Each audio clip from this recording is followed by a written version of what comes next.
Buenas tardes, estimados amigos de La Otra Campana. Hoy es 9 de octubre, son las 17:15 horas y estamos iniciando esta grabación correspondiente al número 29 de La Otra Campana. El título de esta exposición es Desorden Mundial y la anarquía y la Argentina en caos y anarquía pretende entrar en la guerra. Hago dos aclaraciones respecto al título. Hablo de desorden mundial por contraposición al nuevo orden mundial. Sostengo sí que no hay un nuevo orden mundial, y si estaba en marcha ese nuevo orden mundial, se ha desbaratado o se ha disuelto en un nuevo desorden mundial. Y lo que vivimos es un desorden mundial, y lo que seguiremos viendo es un desorden mundial, hasta que se defina un triunfador en esta disputa global que hay entre Occidente y Rusia y sus aliados. La otra parte del título, y la Argentina en caos y anarquía pretende entrar en la guerra. Es decir, aquí afirmo que la Argentina ya está en caos y anarquía, para lo cual el sinónimo más aproximado sería está en caos y anomia. Y aún así, la Argentina, con su presidente Javier Milei, pretende o tiene pretensiones de entrar en la guerra, de participar en la guerra aliada a Estados Unidos e Israel. Se entiende entonces el título y el sentido del título. Esta actualización, como siempre, trata sobre la situación nacional e internacional desde la perspectiva del nacionalismo y la cosmovisión tradicional del catolicismo.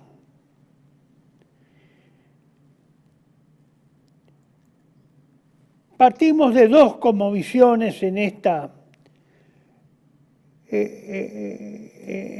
tarde. Es decir, no es que partimos, la hemos tenido tácitamente nombrada a lo largo de varios años, inclusive en estas últimas 29 sesiones que hemos grabado. Entonces, esas sesiones, esas concepciones o cosmovisiones, como le llamo, hoy decidí nominarlas, darles nombre, para que no nos equivoquemos, dado el extremo grado de confusión que tiene la sociedad argentina. Vuelvo a repetir, extremo grado de confusión. Si por favor nos coloca el slide número 3, ahí está. Y parto para ello de dos cosmovisiones.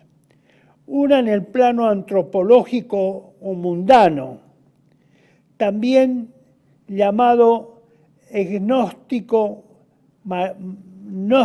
materialista liberal. Y se trata del intento de globalización o de instauración de un nuevo orden mundial, que se remonta por lo menos al año 1991, a partir de la guerra de Estados Unidos y la OTAN y sus aliados contra Irak. El otro plano al que hemos hecho referencia superficial o tácita, o lo hemos nombrado, pero sin hacer hincapié en su distinción específica, es el plano escatológico, espiritual, religioso, o también llamado discurso escatológico de nuestro Señor Jesucristo y que se expresa en forma escrita en el discurso escatológico propiamente dicho, contenido en los 4 evangelios del Nuevo Testamento y en el libro del Apocalipsis. Entre ambos planos no hay coincidencias, hay contradicciones absolutas, oposiciones absolutas, una confrontación permanente. Es decir, no hay arreglo entre el plano material y el plano espiritual, entre el plano antropológico o gnóstico y el plano religioso del discurso escatológico de nuestro Señor y el Apocalipsis. Esos dos planos que son realidades, no son ficciones, son realidades, marchan paralelas. Es el plan del mundo y el plan de Dios, en última instancia, para hacerlo más sencillo y comprensible. Por eso no estoy haciendo nada nuevo, no estoy distinguiendo nada que no ya lo haya hecho antes. Son dos planos que van y suceden en paralelo, esas paralelas no se juntan nunca, y que ocurren, vuelvo a repetir, uno en un plano mundano y otro en un plano espiritual escatológico. El plano mundano, el antropológico o mundano, no quiere decir que no tenga un desarrollo acabado de lo que pretende hacer. Sí, lo tiene. Bajo la dirección de Satanás o del diablo, o del demonio, de la antigua serpiente, como se la quiera llamar ahora o en la antigüedad. Tienen un plano. No es que es un hacer permanente e improvisar no están improvisando permanentemente. Hay un plano, evidentemente, que está trazado en la teología de la historia.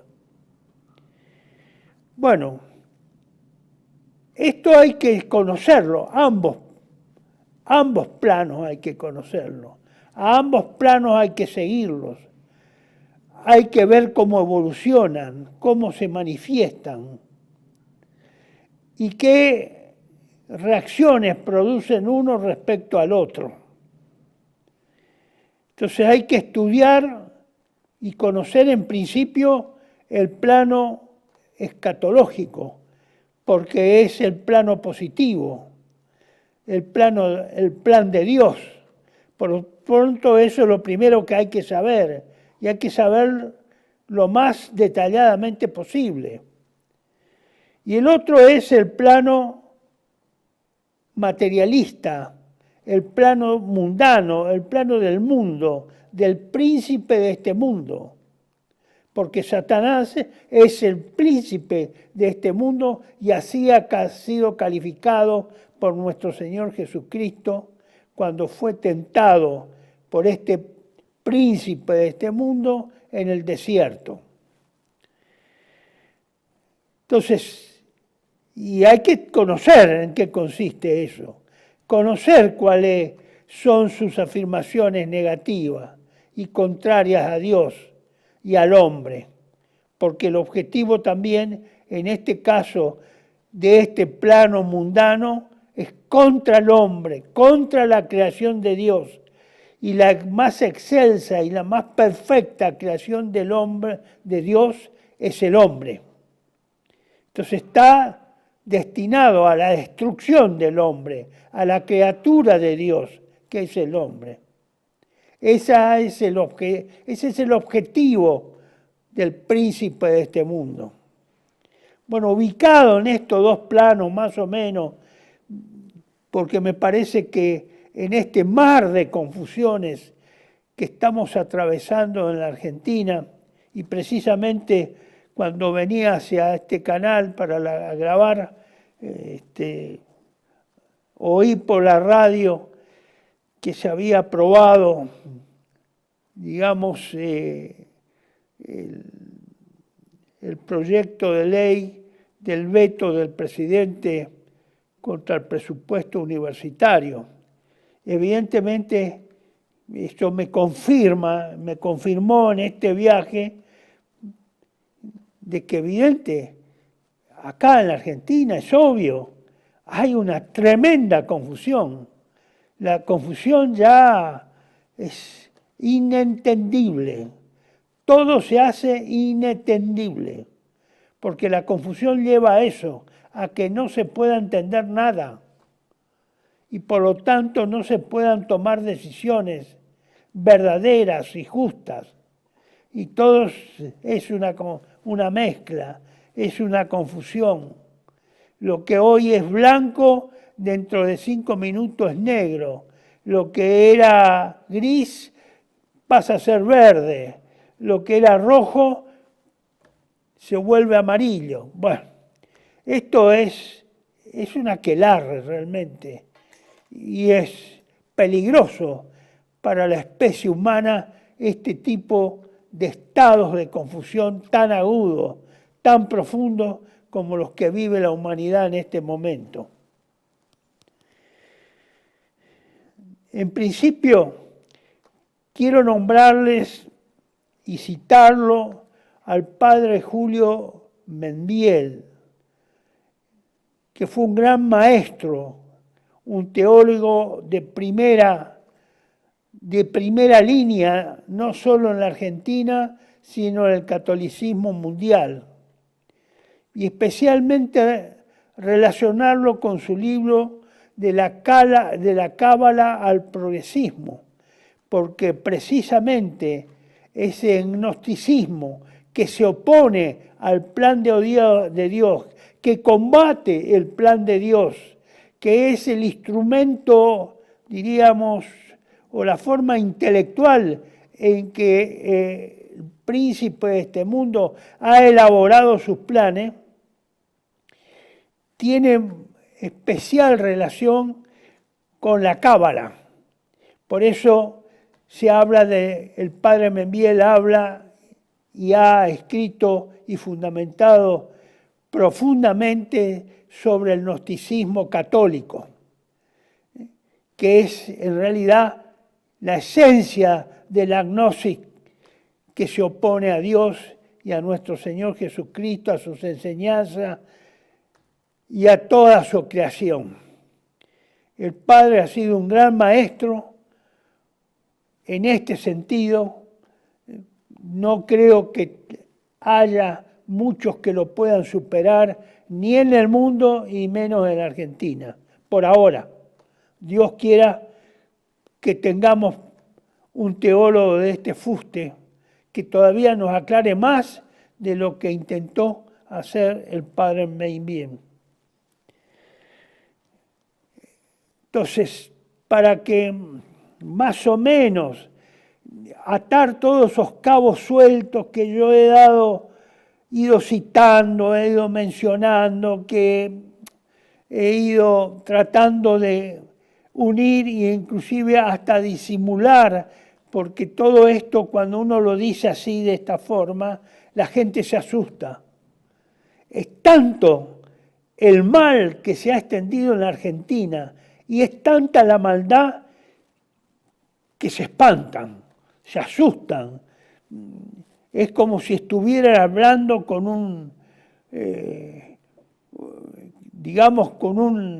monstruo.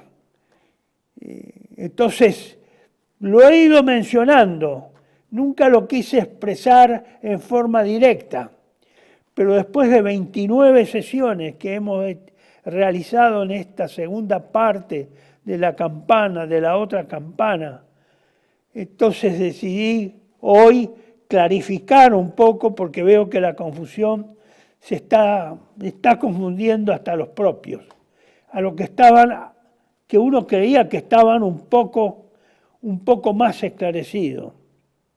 Miren, pasamos al siguiente esquema slide, señor director.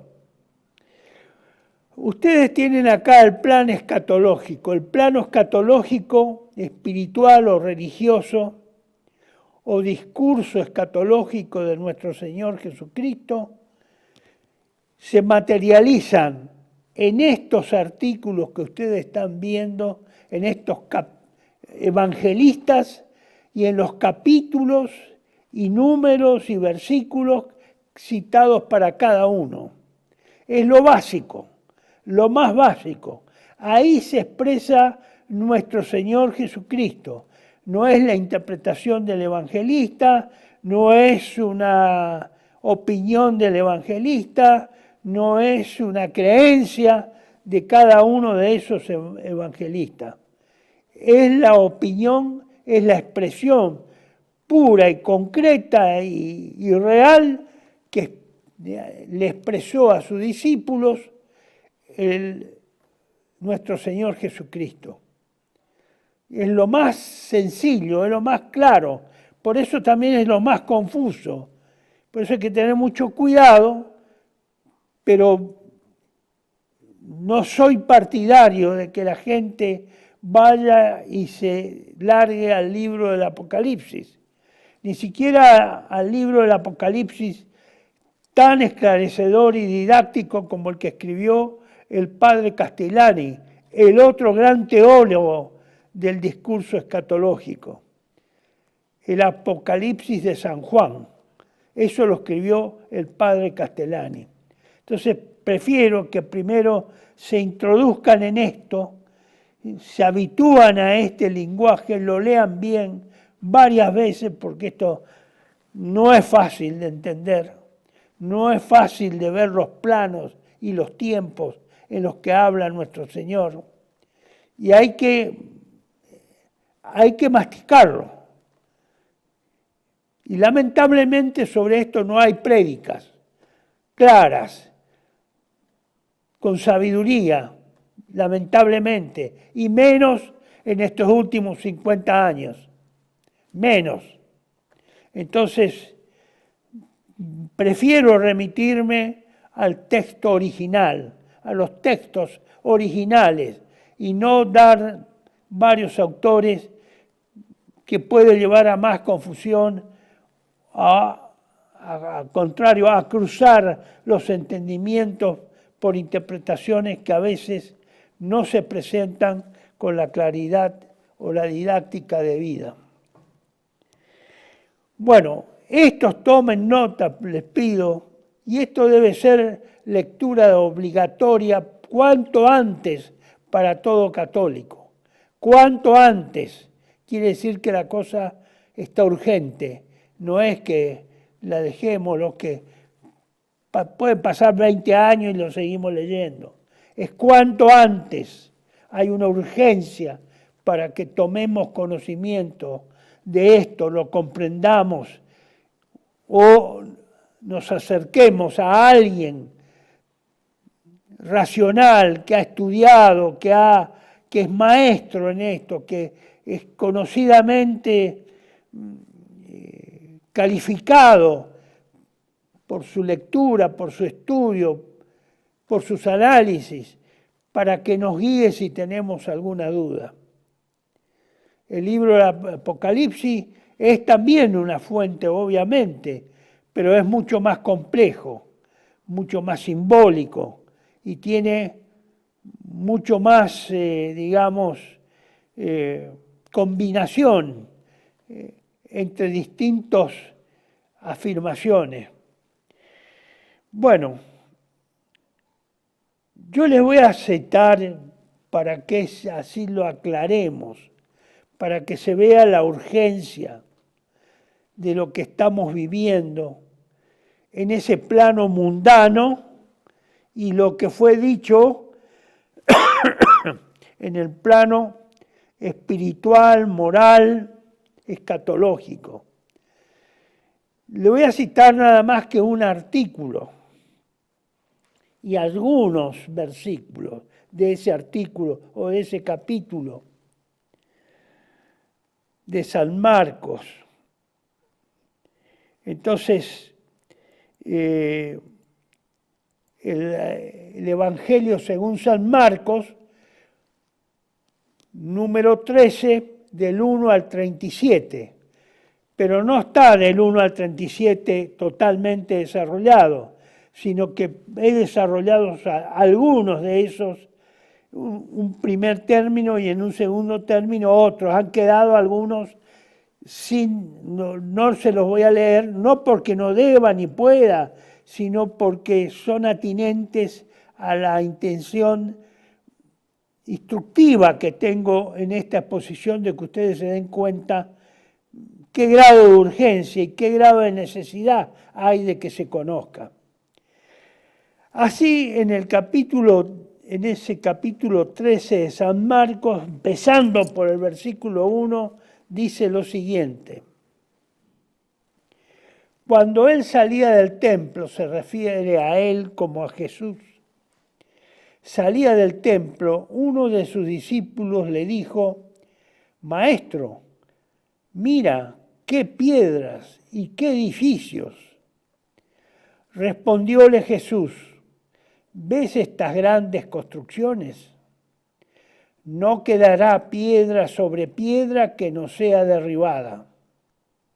Luego, estando él, nuestro Señor Jesucristo, sentado en el monte de los Olivos, frente al templo, Pedro, Santiago, Juan y Andrés le preguntaron aparte: dinos, ¿cuándo sucederá esto? Es decir, le preguntaron a Jesús: ¿cuándo sucederá esto?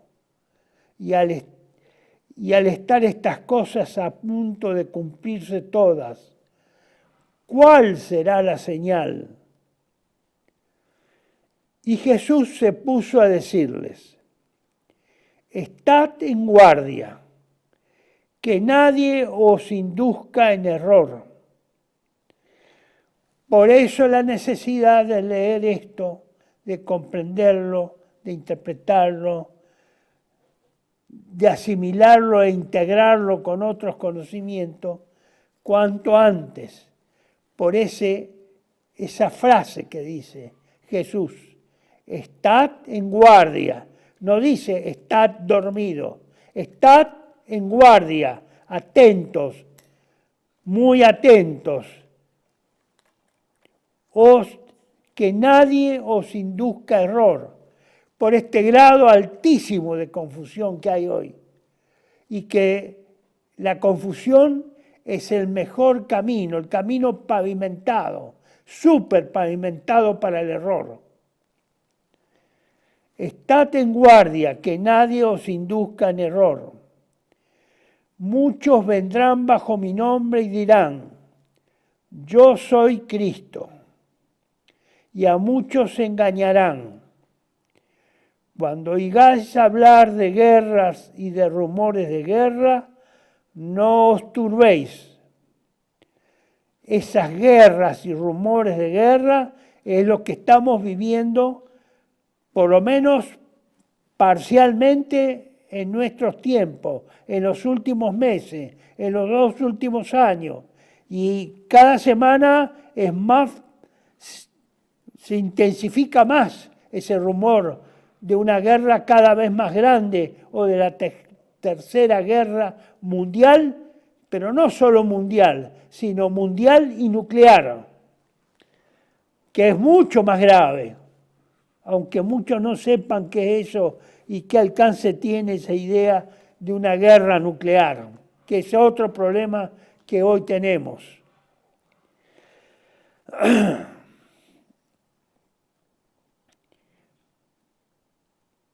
Continúo.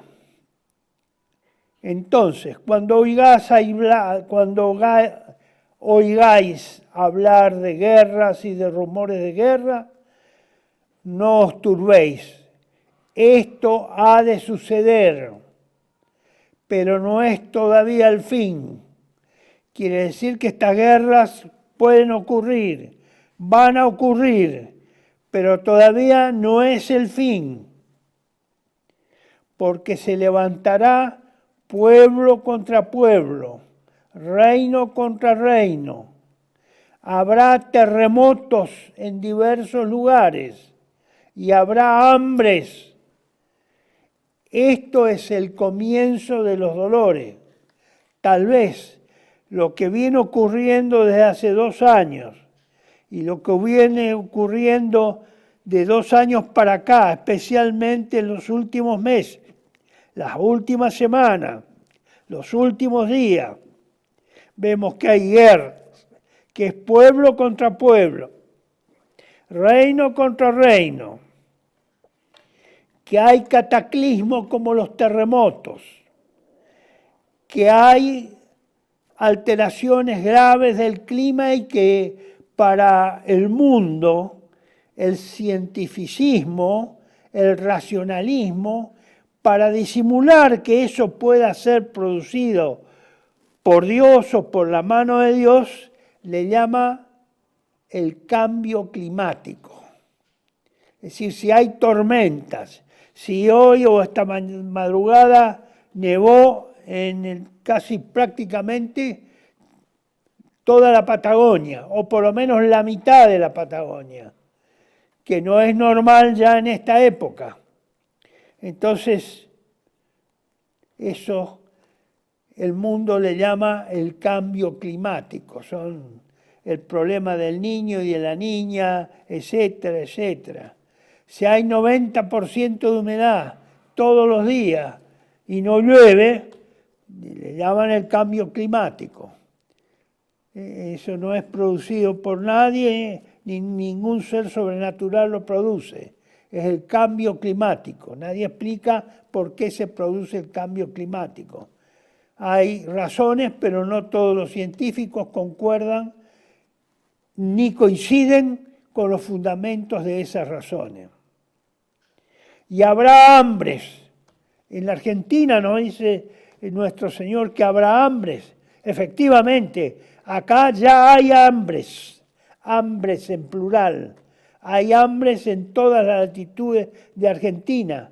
Se ha incrementado en el último mes la cantidad de pobres, la cantidad de indigentes, considerablemente. Más de la mitad de la población argentina es pobre. Entonces esto parcialmente ya está sucediendo. Y algunas cuestiones climatológicas o catastróficas, no en nuestro país, pero en otros lugares están sucediendo. Entonces tenemos el famoso huracán en el hemisferio norte, en el Caribe, que está a producirse entre esta noche y mañana, y que es número 5, un super huracán, y que han evacuado 2 millones de personas de la ciudad de Tampa. Bueno, como hay muchos huracanes todos los años, es normal, entra la normalidad. Ahora cuando es un super huracán, ya no es tan normal. Pero bueno, el mundo dice eso es el cambio climático, eso pasa porque el clima, el hombre ha modificado, etcétera, etcétera, etcétera, la composición,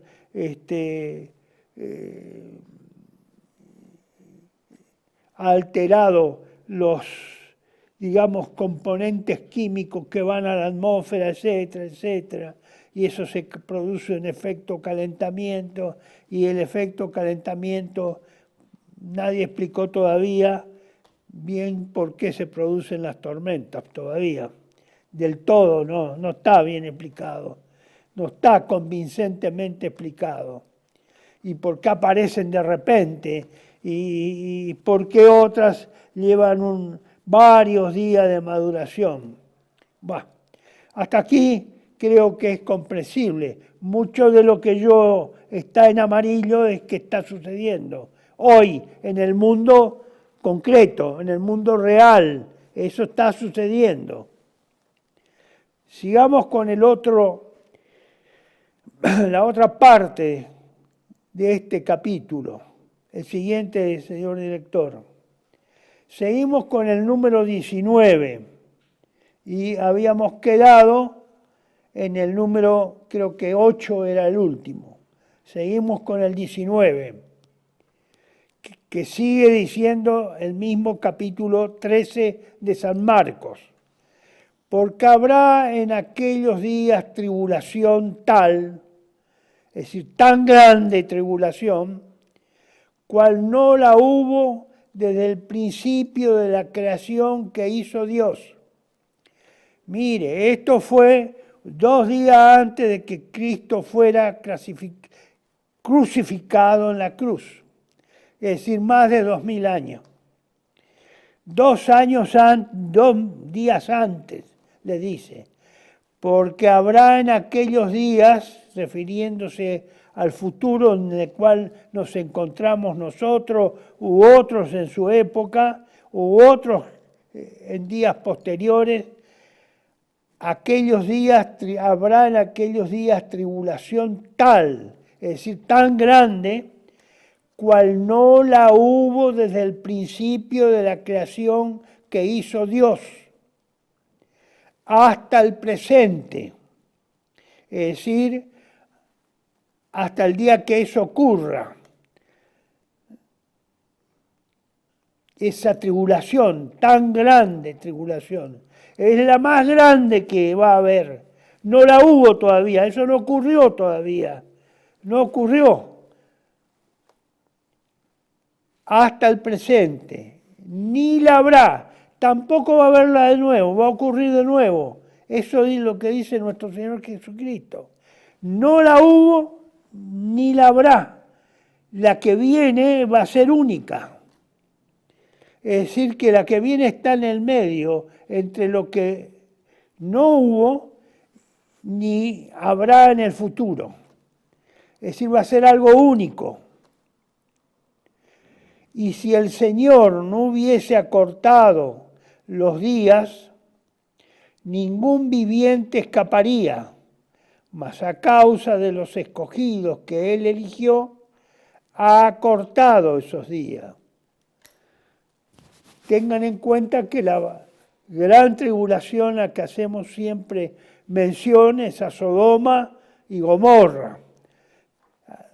Previo a eso, a Noé y a la tremenda, digamos, el diluvio de Noé, en la época de Noé, en la que se salvaron 8 personas que subieron al arca.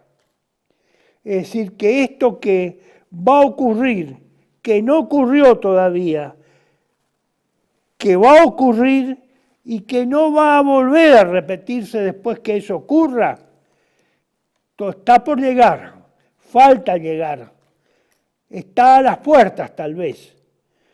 Nosotros estamos a las puertas de eso. Bueno, estimados amigos, con esto le quiero dar nada más que una idea práctica, ejemplar, con ejemplos prácticos tomados del discurso escatológico, de lo que comprende el discurso escatológico de nuestro Señor Jesucristo, una partecita nada más, algunos versículos de un capítulo del Evangelio de San Marcos. Quedan otros evangelios que ustedes tienen en la lista que recientemente les he expuesto. Bueno, con esto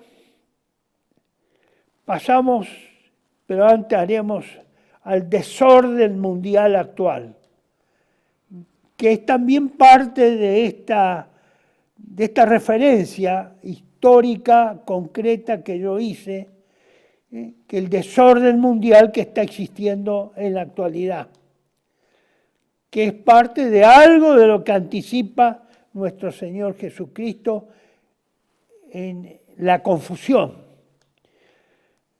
ese grado de confusión extremo que estamos sufriendo y padeciendo, y de la cual somos víctimas, y que nos puede hacer caer, equivocar, entrar en el error.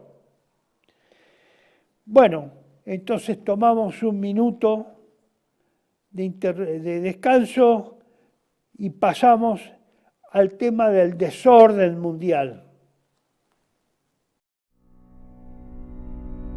Televe1 se complace en anunciar que estará transmitiendo en su canal Televe1 Clips valiosos programas emitidos antes de la censura sufrida. El lienzo prohibido, El revés del derecho, Combates por nuestra historia, Disenso, Historias de Malvinas, entre otros que podrán encontrar en este enlace.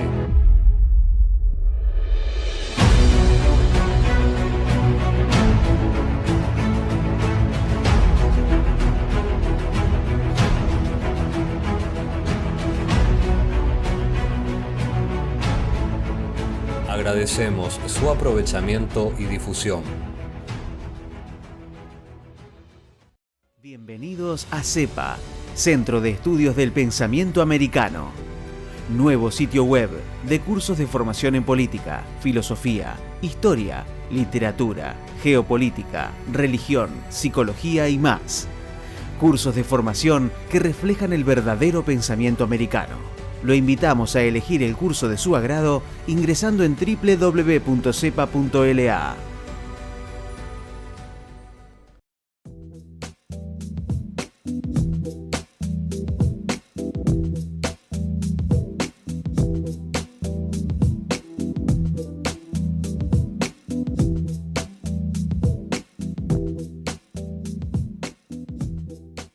Decir siempre la verdad primero tiene un precio. Dependemos de tu ayuda. Televe1, toda la verdad primero.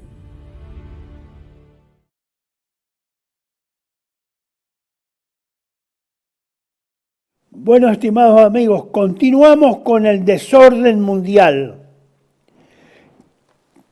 Para que ustedes lo tengan bien grabado, señor director, ponga bien el número 9, ahí está. Así queda bien gráficamente tomado, el desorden mundial que vivimos. Bueno, dentro de ese desorden mundial que vivimos, voy a pasar primero al problema de Israel, que probablemente, para no extendernos después, que tengo previsto entrar en más detalle, decirle lo siguiente. Si pasa al slide 10, le agradezco. Israel está rodeada y atacada por 7 frentes a partir del momento que inició su supuesta invasión del Líbano, que fue reiteradamente anunciada en meses anteriores y que finalmente la concretó hace más de 12 días. ¿Cuáles son esos 7 frentes que tiene por ahora Israel y que podrían ser más? En principio tiene el frente de Hezbollah y el Líbano, porque Hezbollah está dentro del Líbano.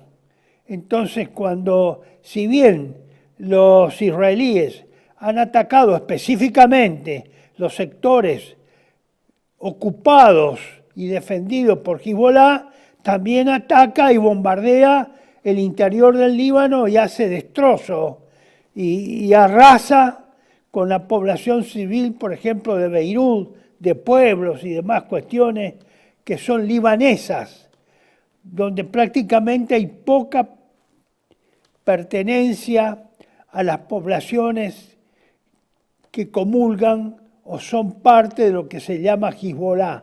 ¿Hezbollah qué son? Es un partido político, el partido de Dios, eso quiere decir Hezbollah. Islamista, de la rama chiita, y que los ciudadanos que pertenecen a ese partido son libaneses, no son de otro país, son libaneses chiitas, no libaneses sunitas, son chiitas. Es decir, que cuando atacan a Hezbollah, están atacando a efectivos que pertenecen a un partido político chiita, pero cuyo personal, las personas que lo conforman, son libaneses de origen, de nacionalidad, de nacimiento. No son de otro lugar. No son iraníes, como algunos creen que son iraníes. Seguimos.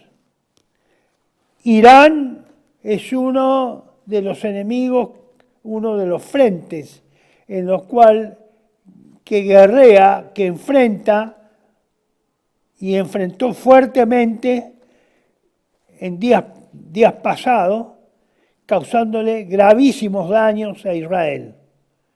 Ese es el segundo, no lo estoy nombrando por importancia, estoy nombrando nada más que por actores que son visibles, al azar, no tampoco, no he pretendido dar un orden de importancia, quién es más importante o quién está más al este o quién está más al norte o más al sur. El tercer frente es Yemen con los hutíes, que es también, hutíes es una designación que se da a ciudadanos yemenitas de confesión islámica chiita y que evidentemente es una nación, es un Estado nacional, prácticamente todo chiita y perteneciente casi en su totalidad o gran parte de los que, como en el Líbano, gran parte de los hutíes son yemenitas, son de nacionalidad yemenitas, no son iraníes. Obviamente, son aliados de Irán, sí, eso puede ser, pero no son ciudadanos de otra nación. Esos están al sur de la península arábiga y dan hacia el Mar Rojo y hacia el Mar Arábigo. Es decir, están en el sur. El otro grupo que enfrenta, el otro frente que enfrenta a Hamás es a Israel, es Hamás, que también Hamás es de pertenencia palestina, que son los antiguos habitantes desde tiempos de nuestro Señor Jesucristo que habitan lo que se llama la Tierra Santa, la Palestina, donde hoy está instaurado el Estado de Israel y debería estar esa parte que se dibuja en un mapa como Estado de Israel, pero que en realidad también pertenece a ese otro Estado que debería existir y que creó la ONU juntamente con el Estado de Israel cuando habilita la independencia de Israel y acepta que Israel ocupe una parte de la Palestina. Lo que pasa que en ese momento, en 1948 y por sucesivas guerras, Israel ocupó todo lo que era la Palestina y que estaba bajo el mandato inglés. La ocupó totalmente e inclusive ocupa la parte que le corresponde a Palestina. Por eso los israelíes son nombrados por los palestinos de Hamás o por los palestinos de Cisjordania o de la banda oriental, son nombrados como palestinos, son de origen palestinos, pero no hay una entidad estatal llamada Palestina. Hubo un amague de organizar el Estado palestino en las épocas de Yasser Arafat, pero las distintas guerras de Israel con los palestinos interfirieron, impidieron e Israel es la potencia ocupante de esos territorios que no le corresponden y que lo hubieran correspondido a Palestina o que le corresponderán a Palestina una vez que se acepte la creación del Estado palestino. Entonces, la mitad de Palestina, de lo que hoy se llama Israel y está ocupada por Israel físicamente y con límites que aparece como Israel, en realidad solo la mitad es Israel, le corresponde a Israel. La otra mitad, Israel es una potencia ocupante, está ocupando por la fuerza lo que le hubiera correspondido al territorio de la Palestina y que no lo está haciendo y no ha permitido que se instale el Estado de Palestina compartiendo lo que era la antigua Palestina con Israel. Es complejo con este juego de palabras a veces entender, pero esto está tan distorsionada por la propaganda israelí y por la propaganda occidental que pareciera que los palestinos son intrusos, que son tipos que tienen que ser echados a patadas ahí, porque no les corresponde estar ahí. Sí, les corresponde estar ahí. La mitad de lo que hoy figura como límite de Israel corresponde al Estado palestino. Así es, señores. Lo que pasa es que el mundo se ha comido la propaganda israelita y del mundo occidental y cree que todo le corresponde a los judíos y que Israel debe expulsar y tiene el derecho de expulsar o de matar o de cometer genocidio sobre los palestinos porque están ocupando una tierra que no es de ellos. No es así. La mitad de lo que era la Palestina le corresponde a los palestinos. Bueno, aclarado esto, seguimos. ¿Cuál es el otro frente? El de Siria e Irak. Siria limita con el Estado de Israel y se le ha ocupado una parte de su territorio original, que corresponde al norte de lo que hoy se llama Israel. No me acuerdo en este momento, no me sale el nombre de esa altura que es dominante sobre todo el valle del Jordán. Pero bueno, ya en algún momento lo voy a recordar. Acuérdense que eso está ocupada, eso es territorio hoy que se lo ha quedado por la fuerza Israel y que Estados Unidos le ha reconocido como propio, el señor Trump en su presidencia.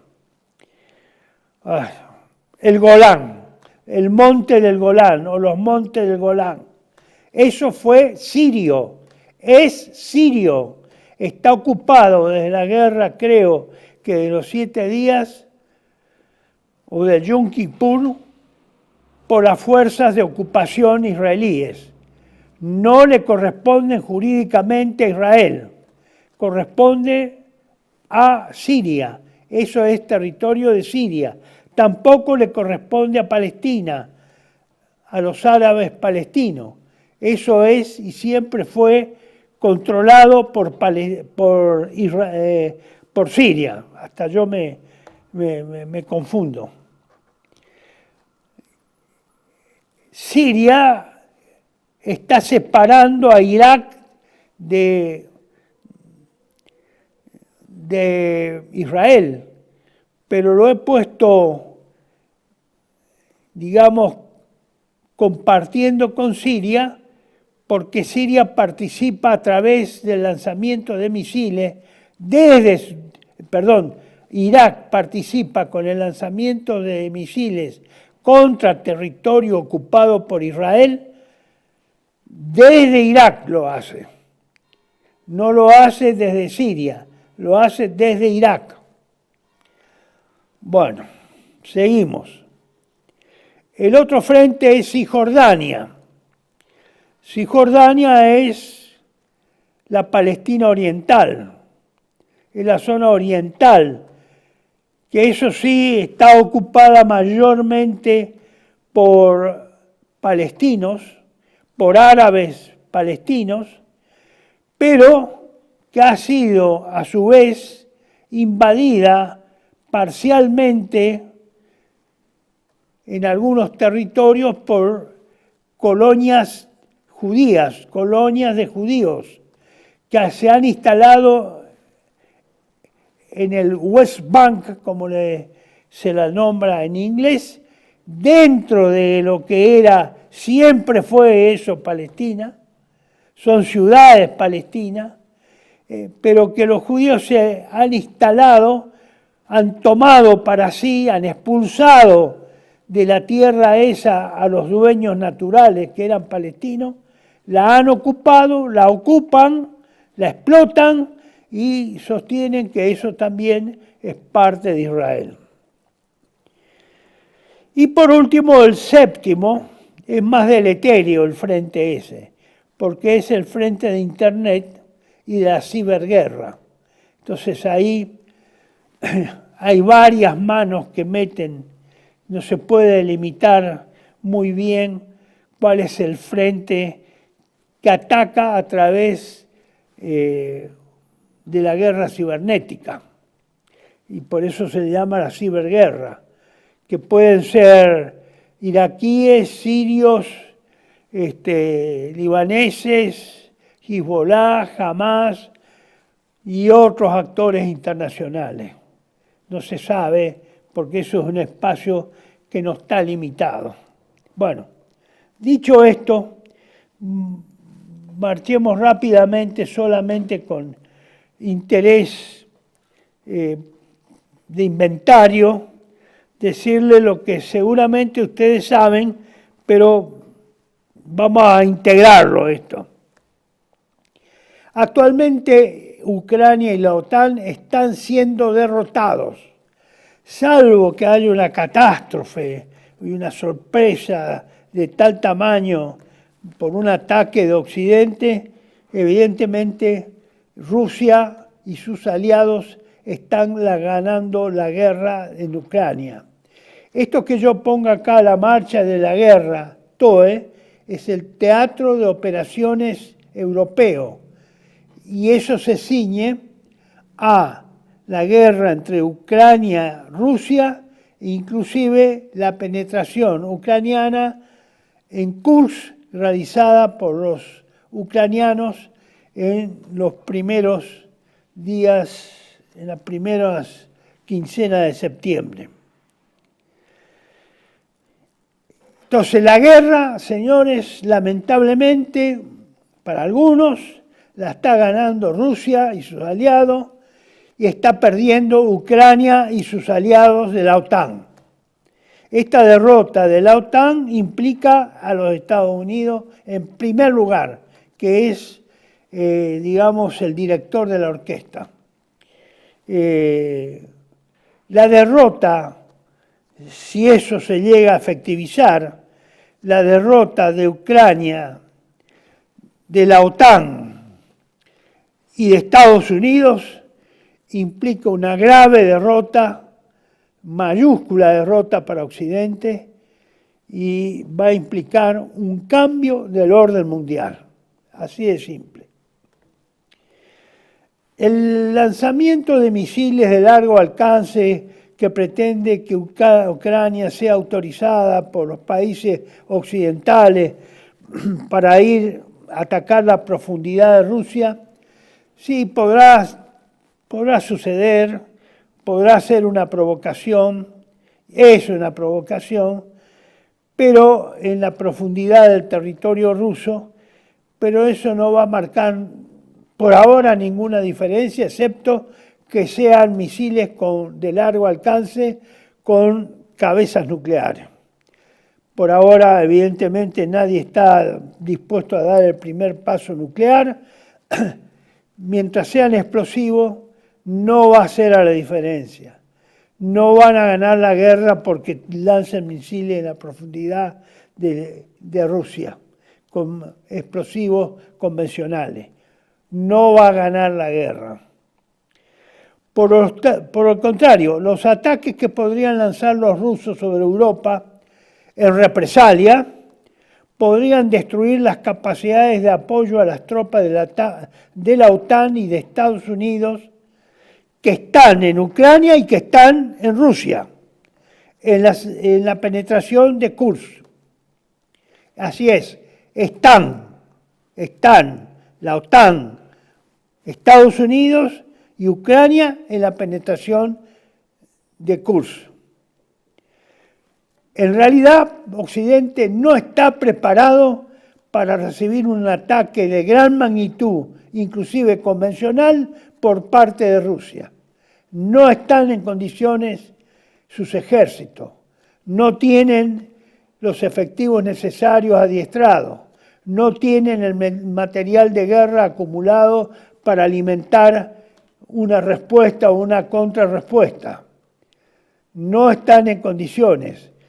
También podrían ser derrotados por Rusia en estas condiciones convencionales. Vamos a hablar claro, porque todo el mundo está especulando que sí, que pueden, que no van a poder. Los ejércitos de la OTAN están disminuidos, mal entrenados, mal equipados y no tienen la tecnología que está usando Rusia en estos 2 últimos años y que la ha experimentado grandemente. Es así, señores, pero algunos no se quieren dar cuenta todavía. El ejército norteamericano tiene, por ejemplo, serios problemas de escasez de personal, adiestramiento, de producción de misiles, etc. No tiene capacidad para mejorar sus capacidades a mediano plazo, en particular el complejo militar industrial respecto a la producción masiva. Esta es una guerra industrial, requiere grandes cantidades de municiones y de armamento, grandes cantidades. No está en capacidad de producirlos. Ni la OTAN, ni Estados Unidos, ni aliados de la OTAN. No están en capacidades. Como sí lo está Rusia, que ha puesto en funcionamiento prácticamente todas las fábricas que las tenía desde la Guerra Fría y que no las había desarmado. En cambio, Estados Unidos permitió que migrara casi el 80% de su industria al sudeste asiático y a China. Ellos en su territorio no están en capacidades. Bueno, seguimos. En este slide, segundo slide del Teatro de Operaciones de Europa. Muchos creen que cuando los rusos iniciaron su operación en Europa en febrero del 2022, en Ucrania precisamente, creyeron que fue un avance que irrumpió casi hasta Kiev, pero que después se retiraron, que es porque, bueno, tuvieron miedo, estuvieron a punto de ser aniquilados por los ucranianos, etcétera, etcétera. En realidad hoy se sabe que al enfrentarlos y al desarmarse la posibilidad de un acuerdo diplomático que se estaba negociando bajo el auspicio de Turquía, en Turquía con Ucrania, que era muy conveniente tanto para Ucrania como para Rusia, a ojos vistas actuales, respecto a lo que lamentablemente pasó y a los miles de muertos y heridos que se sufrieron, y la destrucción prácticamente total de Ucrania, si se hubiera arreglado en marzo del 2022 y el señor Boris Johnson no le hubiera dado la orden al señor Zelensky de que pateara el tablero de ese arreglo, probablemente hoy las cosas no estarían en el peligro de caer en la Tercera Guerra Mundial.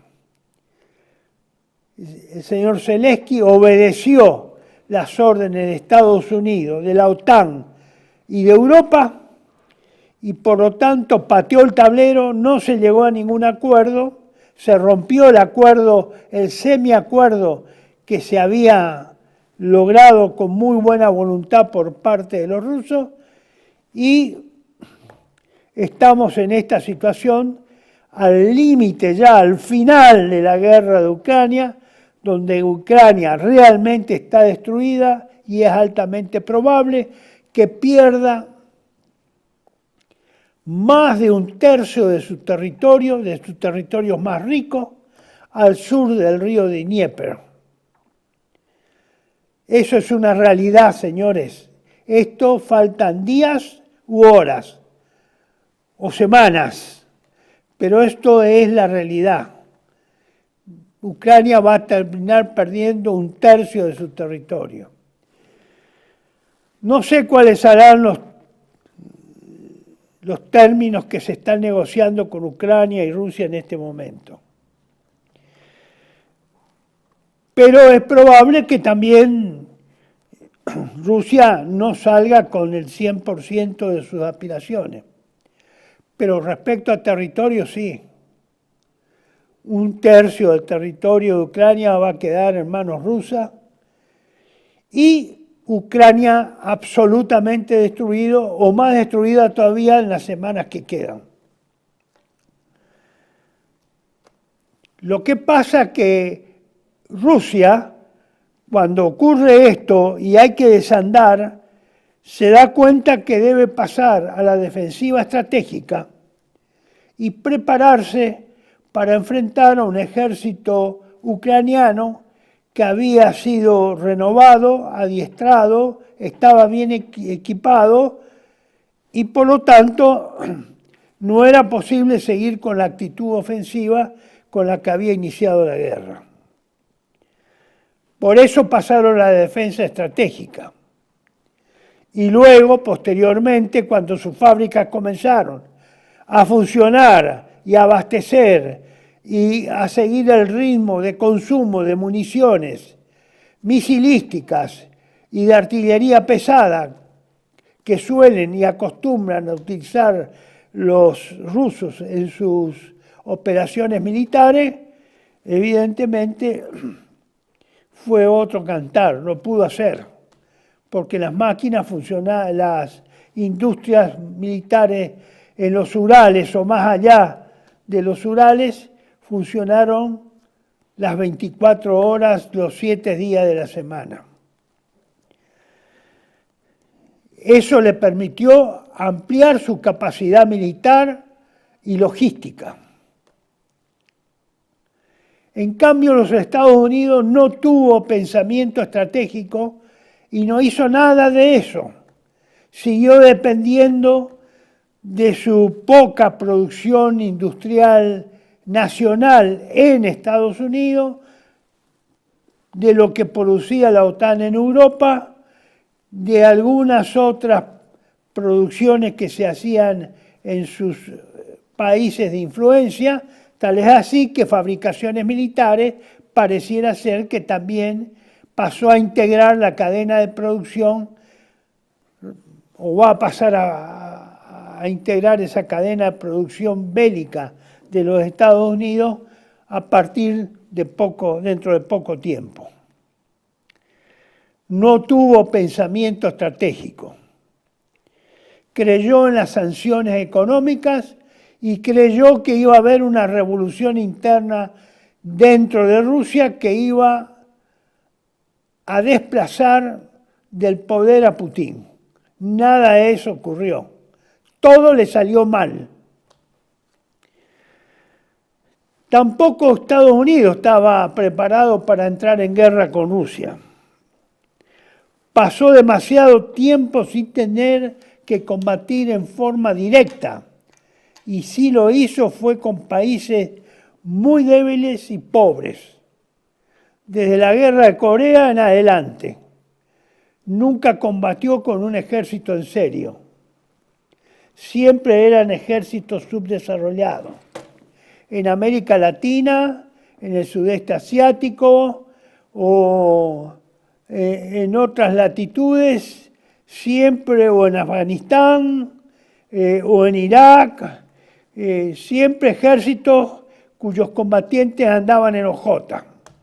Se acostumbró a combatir con combatientes que andaban en hojota, pero con ejércitos equipados, entrenados, integrados, con tácticas y una doctrina de guerra, de empleo militar, terrestre, aéreo y naval integrado, no combatió.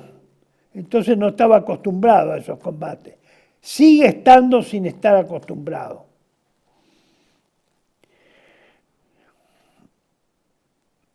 Los países que combatió fueron muy débiles, inclusive esa invasión a Irak, muy débiles y muy pobres.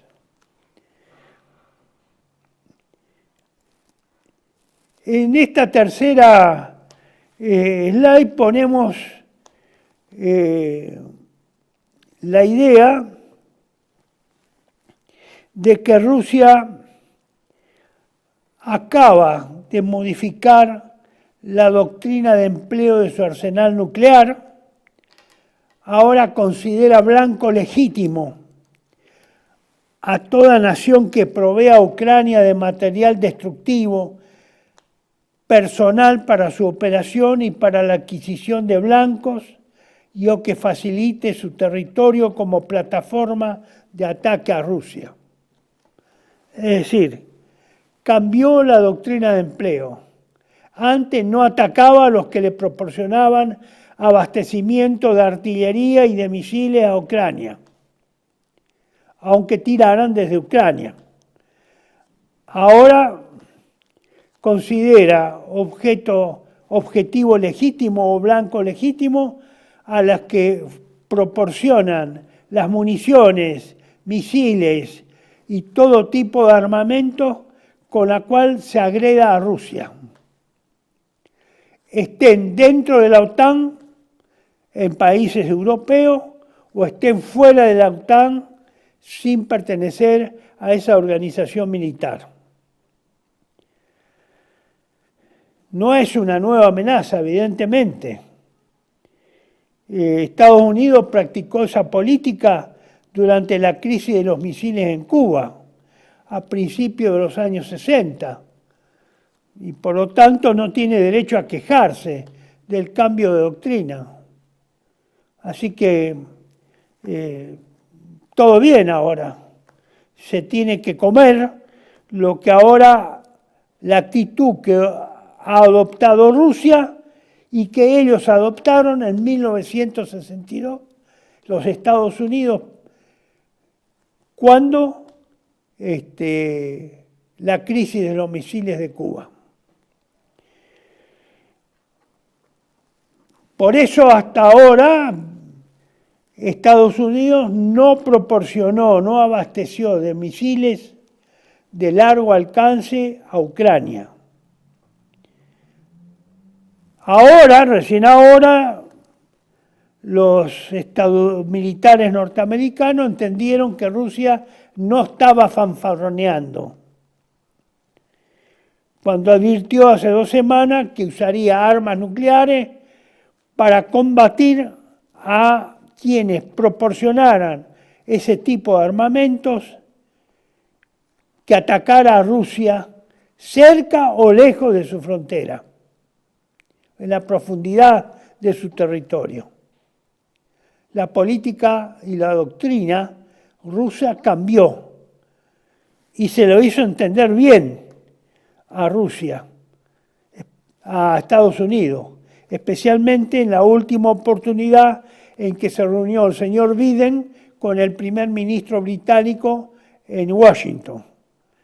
Le hizo entender bien, en forma directa, con los interlocutores que debía y que daban respetabilidad a lo que se estaba diciendo.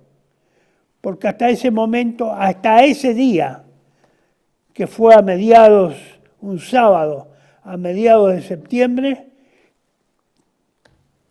tanto Rusia como Gran Bretaña subestimaban a los rusos, decían que era un ejército de pacotilla, un ejército irresponsable, unos borrachos, unos dejados, que no tenían seriedad, etcétera, etcétera. Todas esas diatribas que se hicieron durante la guerra civil, la Guerra Fría, durante muchos años, y que quedó grabado en el consciente colectivo que los rusos eran, digamos, se los sopla y se los elimina. Bueno, señores, eso no pasó, no va a pasar, y evidentemente los rusos, los norteamericanos, tuvieron que terminar creyendo la disuasión rusa, porque de lo contrario iban a ser blancos ese mismo sábado de los misiles nucleares rusos. Bueno, así pasan hasta que las cosas se creen. Esa es la petulancia occidental, es la prepotencia occidental de tratar a todos los demás del mundo como si fueran meros hombres de paja, que con una amago arrugan. Parece que ahora no arrugaron y dieron muestras de que no estaban arrugados y no iban a arrugar en las horas siguientes. Bueno,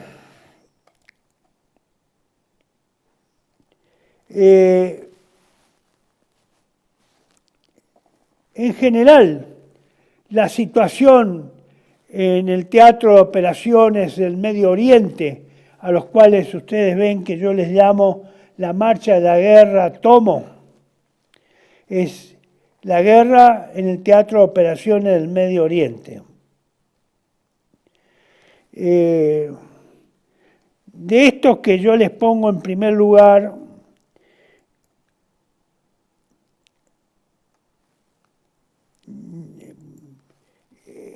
del slide número 14, como lo muestra, ya se lo he mostrado, ya se lo he adelantado, no vale la pena repetirlo. Pasamos al siguiente. Israel inició su incursión o su penetración en el Líbano. Le va mal, le va bastante mal.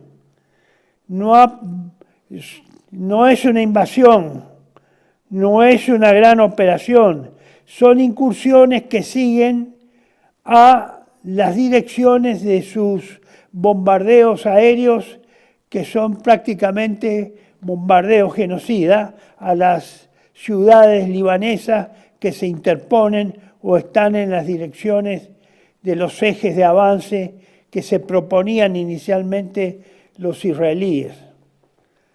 Bueno, los israelíes terrestremente no pueden seguir porque tienen graves y grandes resistencias terrestres para que las tropas terrestres puedan seguir esas direcciones marcadas por los bombardeos aéreos israelíes. Es dudoso que los israelíes alcancen algún éxito en esa invasión, entre comillas. No tienen suficientes efectivos, aunque su superioridad aérea es total, pero el sistema de defensa aérea y antimisilística no está obteniendo prácticamente ningún resultado. Ha sido ampliamente superado por los misiles disponibles hasta ahora por Hezbollah y por los iraníes. Entonces, sus fuerzas terrestres no pueden avanzar. Sí lo pueden hacer sus fuerzas aéreas y sembrar el terror con esos bombardeos a la población civil. Y la respuesta que recibe de Hezbollah en el orden terrestre, los israelíes, son muy graves, son muy destructivas, no son de fogueo, tiene graves bajas, muchos muertos, muchos heridos, no pueden avanzar, no pueden conquistar y afianzarse en un terreno que hayan tomado. Y la resistencia es mucho mayor que la que experimentaron los israelíes en el año 2006, cuando rechazaron la invasión israelí en el Líbano. Entonces hay algo que no está marchando en eso y que no va a marchar, parece que no iría a marchar. Excepto que Israel empiece a usar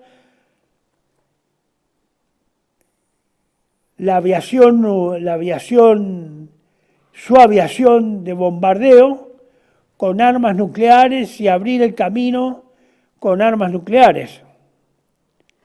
Eso sería una guerra sin límites. Y por lo tanto la guerra contra Hezbollah se transformaría en una guerra de exterminio mutuo. Y sería otro el cariz que tomaría la guerra en ese frente y en ese intento israelí.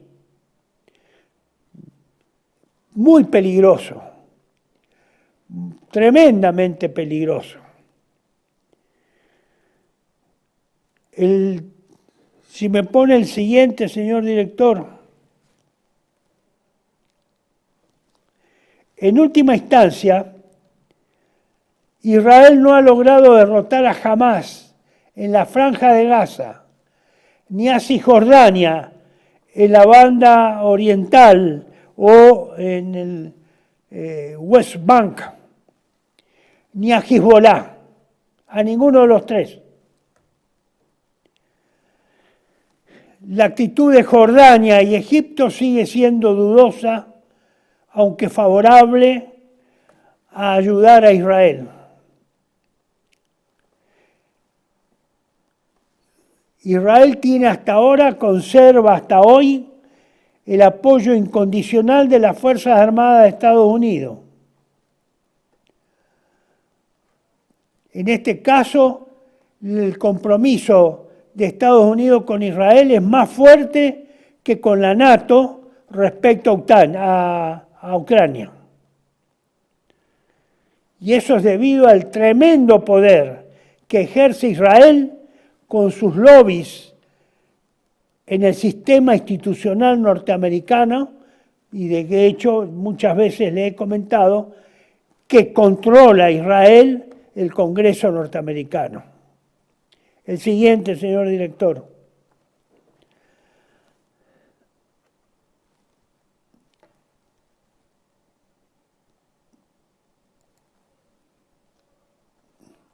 Los daños que ha causado Irán en su segundo ataque hace pocos días han sido daños importantísimos. Nunca en su historia ha aceptado la paz Israel y sus gobiernos se han envalentonado con la agresión debido al constante apoyo norteamericano. Pero acá, en este caso, ha tropezado con una piedra que pareciera ser insalvable. El comandante del CENTCOM norteamericano, Michael Eric Kurilla, el general Kurilla, visitó Israel 2 veces en la semana pasada y se encuentra, o por lo menos hasta ayer, se encontraba nuevamente de hace 2 días en Israel, reuniéndose con los jefes militares israelíes para insistir o presionar a Israel para que eviten involucrar a Irán en la guerra y eviten con mucho mayor intensidad en utilizar armas nucleares. Finalmente, hace 2 días, se ha comprobado que Irán finalmente ha hecho explotar un artefacto nuclear de su propia construcción en uno de los desiertos iraníes. Es un dato de la realidad que contribuye al equilibrio de poder respecto a Israel. A Israel. No obstante, a mi criterio y mi opinión, todo indica que la intervención de Irán en una guerra contra Israel finalmente será inevitable. Hay también un sector en Estados Unidos muy fuerte que pretende que Israel ataque a Irán y se declare una guerra entre Israel, Irán e intervenga Estados Unidos. Muy fuerte. Por lo tanto, es altamente probable, y hagan referencia a la lectura que le hice de ese fragmento de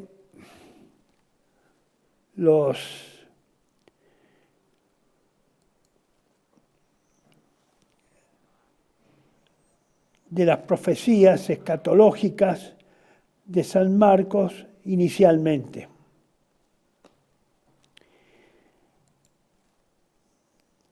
Tendría que decir 2 palabritas nada más y me voy a referir exclusivamente a lo que parece más llamativo. En la marcha de la Argentina hacia su abismo. En esa marcha está la pretensión del señor Javier Milei de meter a la Argentina en la Tercera Guerra Mundial, en hacer participar a la Argentina en la Tercera Guerra Mundial.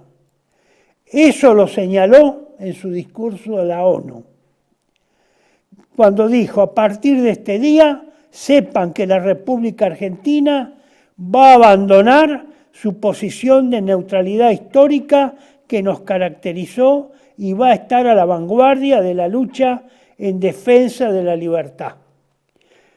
Como no aclaró y se supone que implica una intervención directa de la Argentina en la guerra, yo llamo la atención a mis compatriotas argentinos respecto a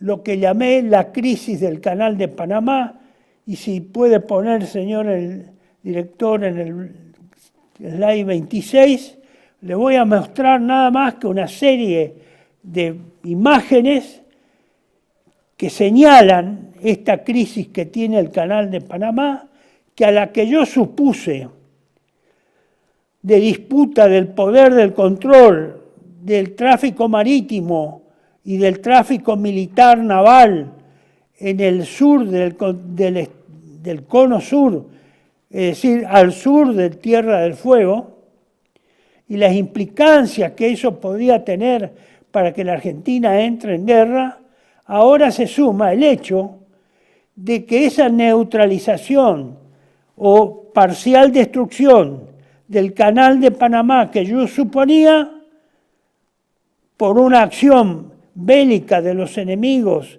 de la Alianza Atlántica y de los Estados Unidos, ahora se le ha sumado un hecho del cambio climático, vamos a llamarlo así, del cambio climático. El cambio climático se ha sumado a esa posibilidad porque el lago que conforma un tramo del Canal de Panamá y donde los buques navegan como si fuera un pequeño mar con los calados que correspondan, hoy no lo pueden hacer en la profundidad deseada o extrema, porque el lago está careciendo de agua por la sequía que afecta a Panamá desde el año pasado.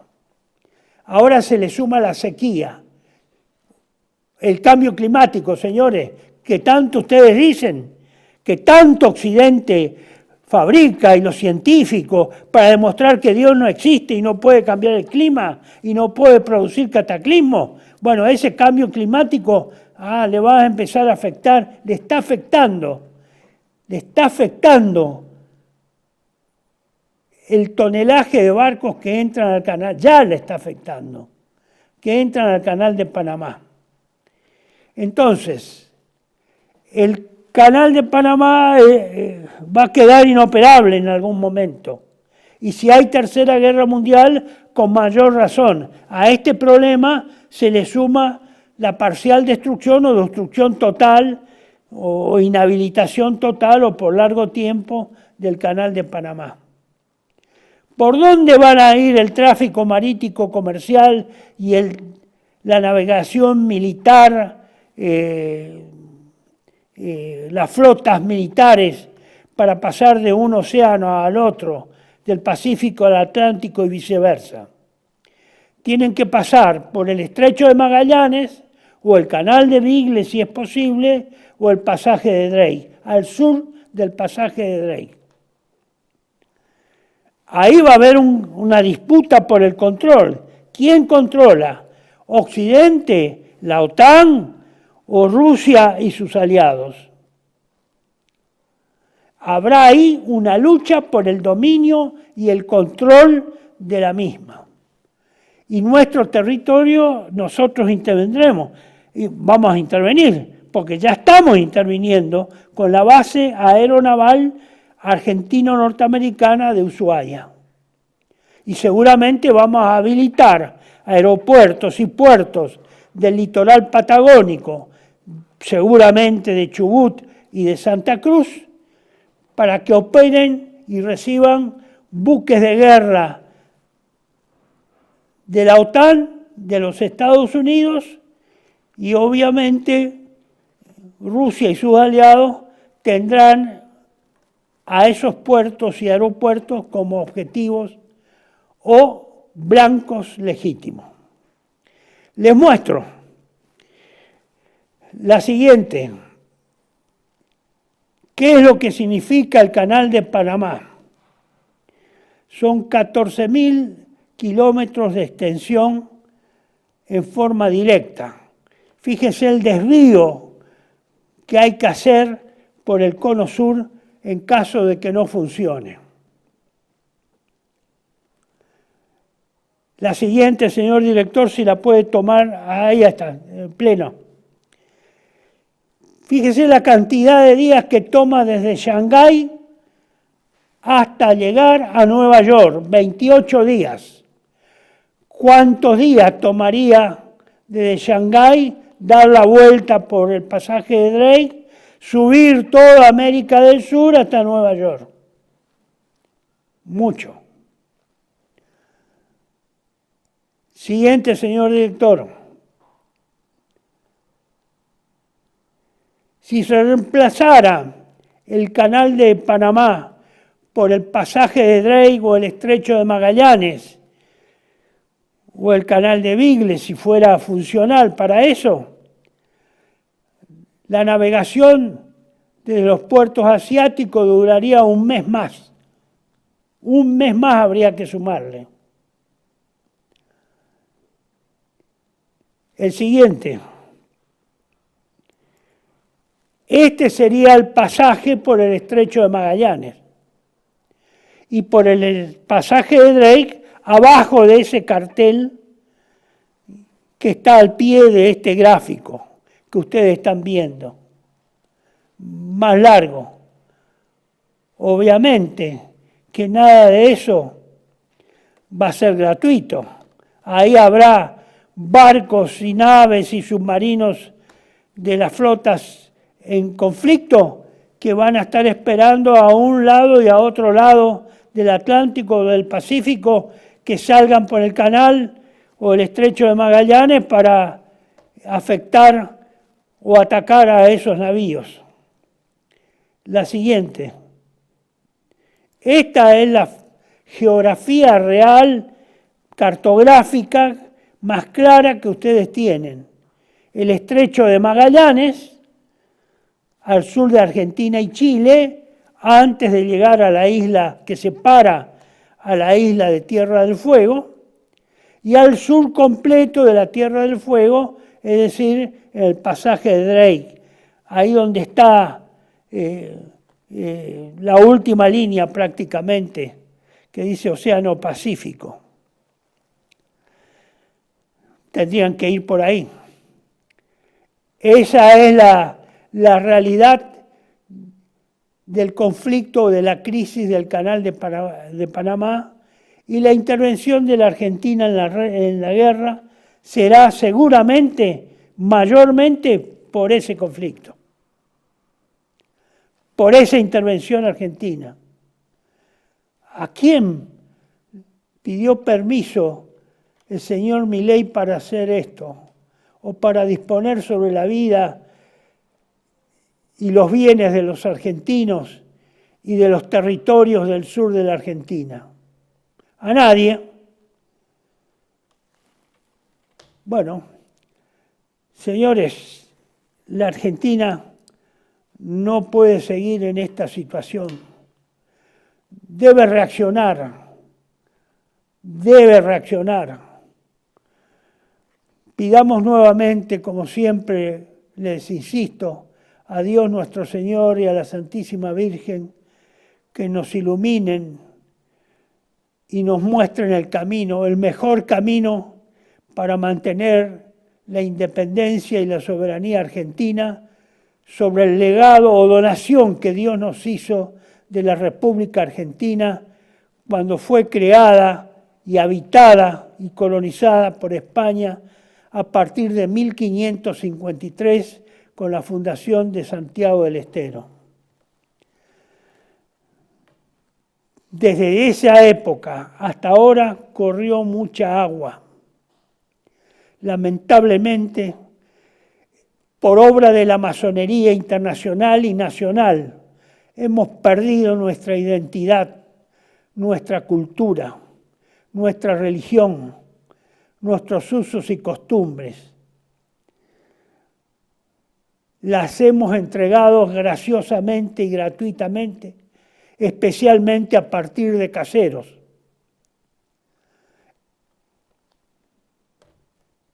Esto no se recupera con negociaciones, no se recupera con charlas, no se recupera con visitas, no se recupera. Sí, puede recuperarse algo por canjes, por entregas de territorio, grandes entregas de territorio. Esperemos que esta aventura del señor Milei no nos deje, no perdamos la Patagonia al sur y las provincias del norte y del litoral, unas a manos de Bolivia y Paraguay, y el litoral en manos de Brasil y de Uruguay. Esa es la perspectiva que trazó Hugo Wass en sus dos libros, en la ficción histórica, en su profecía laica de cómo iba a terminar la Argentina hacia el final de los tiempos, en los libros 666 y Juana Tabor. Yo espero que nuestro maestro Hugo Wass se haya equivocado. Y ojalá así sea y sirva en la lectura de esas dos obras para que la Argentina reaccione.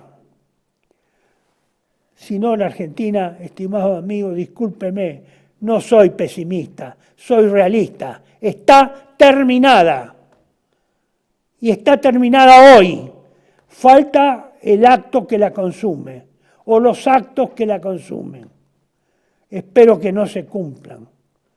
Roguemos a Dios para eso, para que nos ayude, aliente y promueva a los verdaderos argentinos que pueden recuperar la patria para los argentinos. Muchas gracias y será hasta la próxima, si Dios quiere.